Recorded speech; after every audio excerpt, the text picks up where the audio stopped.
Labadiena krepšinio gerbėjai, čia svarbiausių savaitės naujienų apžvalga. Kviečiu žiūrėti. Ilgą laiką krepšinį iš šalies stebėjęs ir sudėtingą traumą įsigydęs, Keenanas Evansas sukirto rankomis su Kauno Žalgiriu, bei artėjantį sezoną nuomos pagrindais rungtyniaus Londono Lions gretose. Tokią naujieną rugpjūčio 6 vakarą paskelbė Ispanijos žurnalistas Jaime de Lucasas. Pridedama, kad sutartis pasirašyta pagal Formulę 1+1 su galimybe Žalgiriui susigrąžinti krepšininką sezono metu. Praėjusiu metu lapkričio viduryje Evansas sužaidė pirmąjį susitikimą po 533 dienas trukusios reabilitacijos, tačiau po kelių dienų jis vėl patyrė traumą.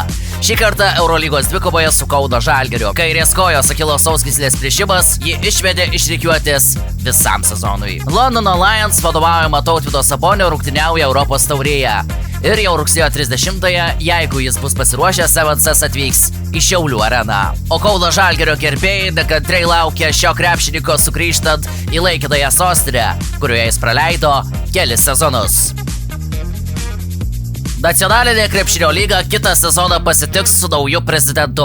Arvydą Čėsną pakeitė Gediminas Pietkauskas, kuris yra verslo strategas, ilgametis vadovas, bendrovės East West Agro bendra įkūrėjas, generalinis direktorius ir valdybos pirmininkas. Liepos viduryje vykusioje konferencijoje taip pat buvo išrinkti naujai lygos viceprezidentai. Jais tapo Vilkaviškio klubo prezidentas ir praėjusio sezono metų vadybininku pripažintas Rokas Šlivinskas ir Palangos sporto centrui vadovaujantis ilgametis sporto vadybininkas Saulius Simė. Liepos pabaigoje taip pat paaiškėjo ir pirmosios naujojo sezono komandos. Teisė dalyvauti artėjančiame NKL sezone suteikta 12 klubų, kurie atitiko visus lygos keliamus licencijavimo reikalavimus. Galutinis lygos dalyvių sąrašas bus paaiškėjęs pasibaigus licencijavimo procesui ir įvertinus visų klubų pateiktus dokumentus. Praėjusiame NKL sezone triumfavo Marijampolės Sūduva, kuri 5 finalo rungtynių serijoje tik po lemiamo rungtynių palaužė Klaipėdos Neptūną Akvaservį.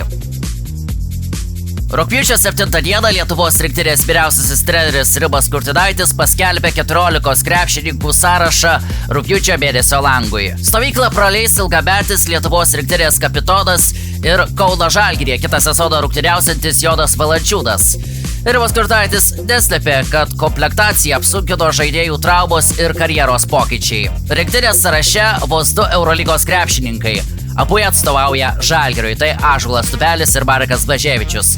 Artėjančiame lange nepamatysime nė vieno iš 3 NBA rungtyniaujančių žaidėjų – Kasparo, Jakučionio, Mato Puzelio ir Domanto Sabonio. Ką tik ekranuose matytas 14 krepšininkų sąrašas į stovyklą Birštone renkasi rugpjūčio 10-ąją, o mėnesio pabaigoje laukia 2 rungtynės, kurios pradės antrąjį etapą atrankoje į pasaulio taurę. Pagaliau gerų naujienų sulaukė ir Vilniaus Ryto gerbėjai. Sostinės klubą papildys ir ekipos atakoms kitą sezoną vadovaus žaidėjas Kęstutis Spitsas. Vilniaus krepšinio gerbėjams šis amerikietis jau pažįstamas iš tarpusavio kovų aikštėje.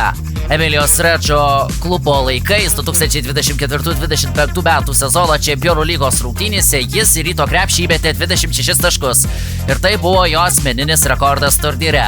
Tačiau net ir to Emilijos Redžo klubui neužteko. Tas rungtynes Rytas laimėjo po pratęsimo, o praėjusį sezoną jis rungtyniavo Jeruzalės KPL klube ir Europos taurėje vidutiniškai fiksuodavo po beveik 16 taškų vidurkį per rungtynes. Jis taip pat rungtyniavo Miuncheno Bayern ir Bursos Tofaš ekipose. Su šio krepšininko pasirašymu Rytas turėtų užbaigti komplektaciją artėjančiam sezonui. O aš antrąją šio sezono krepšinio savaitės laidą jau baigiu ir atsisveikinu iki kitų susitikimų. Iki!